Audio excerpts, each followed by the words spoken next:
আর যাতে কোনো স্বৈরাচার মাথাচাড়া দিয়ে উঠতে না পারে সেজন্য প্রতি বছর জুলাইকে স্মরণ করার আহ্বান জানিয়েছেন প্রধান উপদেষ্টা ডক্টর মোহাম্মদ ইউনূস।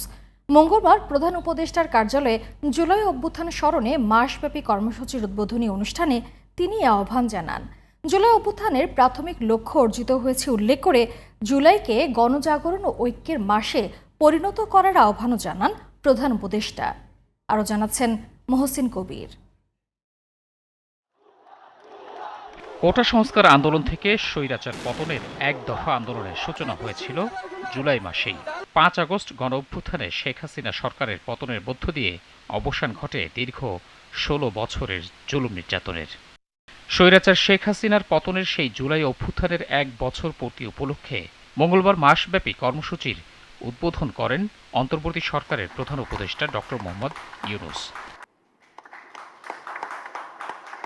পরে প্রধান উপদেষ্টা তার বক্তব্যে জুলাই অভ্যুত্থানকে গণতন্ত্র পুনরুদ্ধারের লড়াইয়ের অমোঘ ডাক হিসেবে আখ্যা দিয়ে বলেন, জুলাই আন্দোলনের মর্মবাণী ছিল ফ্যাসিবাদের বিলোপ করে নতুন বাংলাদেশ বিনির্মাণ।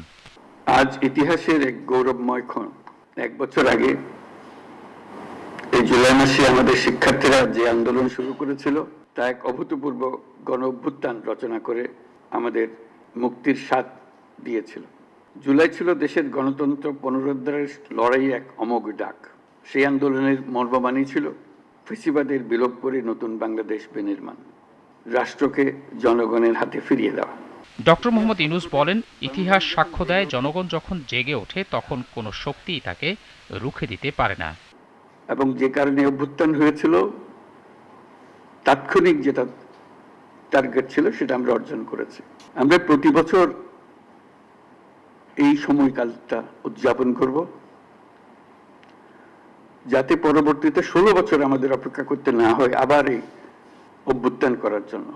আমরা প্রতি বছর এটা করব, যাতে কোনো স্বৈরাচারের কোনো চিহ্ন দেখা গেলে সেটা তাৎক্ষণিকভাবে আমরা বিনাশ করতে পারি। সেটার জন্য এটা অত্যন্ত গুরুত্বপূর্ণ।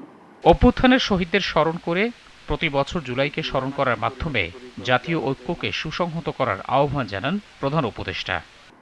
গত বছরের জুলাইয়ে দেশের সকল শ্রেণীর, পেশা ও বয়সের মানুষের মধ্যে যে ঐক্য তৈরি হয়েছিল, আমরা চাই এই জুলাইয়ে সেই ঐক্য আবার সুসংহত হোক। আমাদের এই কর্মসূচির মূল লক্ষ্য জনগণকে গণতান্ত্রিক অধিকার সম্পর্কে সচেতন করা, রাজনৈতিক দায়বদ্ধতার দাবি জানানো এবং রক্তের বিনিময়ে পাওয়া সংস্কারের এই সুযোগকে হারিয়ে না ফেলা। এর আগে অনুষ্ঠানের শুরুতে জুলাই অভ্যুত্থান নিয়ে নির্মিত একটি প্রামাণ্যচিত্র প্রদর্শিত হয়। মহসিন কবির, জিটিভি নিউজ, ঢাকা।